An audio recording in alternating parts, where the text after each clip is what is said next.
Nos genera confusión, está generando polémica porque no somos expertos en el tema. Para eso hemos invitado hoy en el estudio a Helio Masferrer, especialista en estos asuntos. Helio, qué privilegio tenerte aquí. Muchísimas gracias. Buenas noches. Muchas gracias por la invitación. Helio, ¿qué pasó? ¿Qué es lo que vimos? ¿Por qué a unos sí y por qué a unos no?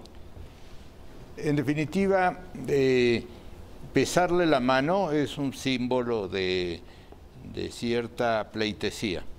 Entonces, en sentido estricto, la Iglesia Católica cambió en el Concilio Vaticano II el carácter de la Iglesia misma, y ya no es una institución perfecta creada por Dios, sino que es una institución humana y como tal susceptible de cometer errores.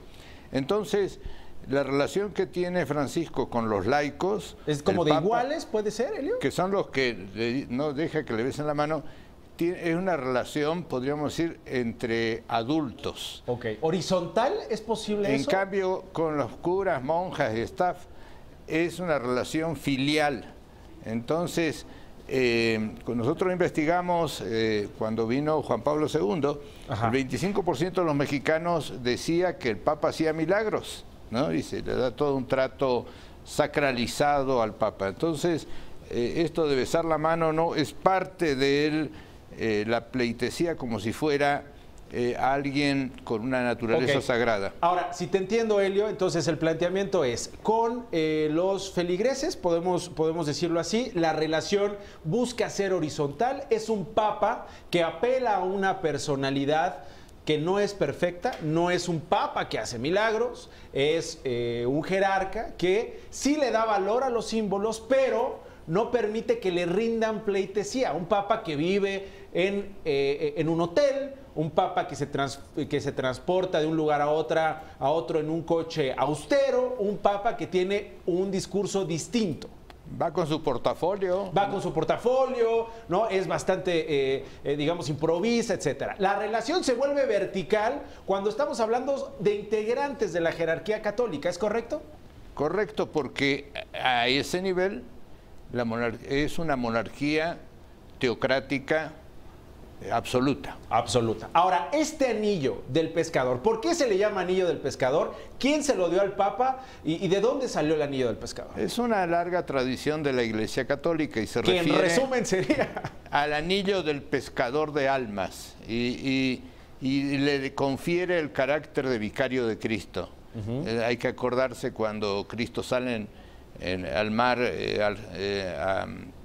y que le dice el otro, uno de los apóstoles que lo acompaña, pero no podemos pescar, y dice, no, vamos a pescar almas, no, aquí, etcétera, ¿no? Entonces se refiere a esa tradición, en esa perspectiva es un intento de desacralizar la imagen del Papa. Ok. Y estoy viendo ahorita las imágenes, Helio, qué buenos reflejos tiene el Papa, ¿eh? Porque sí le mide a algunos que sí va el beso a la mano y otros que va al anillo y lo quita de manera inmediata. Este anillo es un anillo que una vez que fallece su antecesor... Se deshace. Se deshace para volver a forjar otro, que es el que porta ahora. Es en realidad el símbolo del poder. El símbolo. O sea, ¿se utiliza para sellar cartas, Helio? Antiguamente se usaba para sellar justamente las bulas papales, ¿no? Las bulas papales. Ahora ya está más electrónico, ¿no? Entonces, sí, el asunto funciona distinto, pero era lo que, lo que ponía el anillo, sellaba con un lacre, ¿no? Y entonces él era el único que lo podía hacer. Ok. Finalmente, aprovechando que estás aquí, mi querido Helio, y por supuesto que estás al tanto, que pues a través del gobierno mexicano le pedimos al gobierno español que nos ofrezca unas disculpas por lo de la conquista.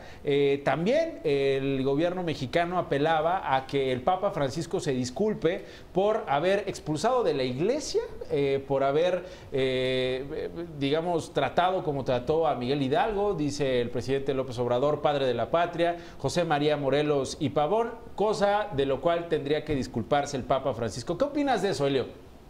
Bueno, la coalición que ganó las elecciones se llama Juntos Haremos Historia. Es un principio en el mundo de los historiadores que cada generación escribe su propia historia. O sea, Por eso los historiadores siempre van a tener chamba, porque cada generación vuelve a escribir la historia. Su versión. Entonces, en definitiva, Andrés Manuel, al hacer este pedido, lo que está tratando de plantear es una nueva construcción histórica de la memoria nacional. O sea, de alguna manera es lo que llamamos los especialistas una deconstrucción de la historia y una construcción nueva de la historia. Okay. Evidentemente, en el caso español, en este momento están en elecciones. Sí, les vino como anillo al dedo la polémica. Sí, están en elecciones, entonces Sánchez, que quiere reelegirse y puede ser que salga muy bien en la elección, se da golpes de pecho y dice que qué barbaridad. Podemos, que tiene otra actitud, dice sí, le vamos a pedir disculpas. Y la derecha española dice ni por casualidad. En definitiva, si todavía los españoles están discutiendo si van a sacar o no a Franco ahí del Valle de los Caídos y todavía discuten lo de Cataluña, imagínate que evidentemente no había un clima para pedir nada, ¿no? Elio, pues en el caso del Papa en el caso del Papa, sí, por favor. Sí, en el caso del Papa es distinto porque en realidad hay una autocrítica light que hizo Juan Pablo II, otra también muy discreta que hizo Benedicto XVI, y el Papa se lanzó en Bolivia y pidió una disculpa mucho más consistente. En esa perspectiva, Andrés Manuel podría haber dicho, de alguna forma, ya está resuelto, pero lo que incluye Andrés Manuel es la excomunión de Hidalgo, Morelos y todos los compañeros que participan del movimiento de 1810, sí, que son excomulgados, acusados de judaizantes, luteranos, calvinistas y otras cosas más, ¿no? Y a eso ya no decidió entrarle al juego el Vaticano. Entonces, eso sí falta, y además los papas excomulgaron a los constituyentes de la Reforma. Bueno. Y también a los de... O sea, no va a pasar, Elio. En resumen, no va a pasar. Hay algunos pendientes, por decir. Hay algunos pendientes, pero la jiribilla ahí está. Querido Elio, te agradezco mucho. Gracias, no, de nada.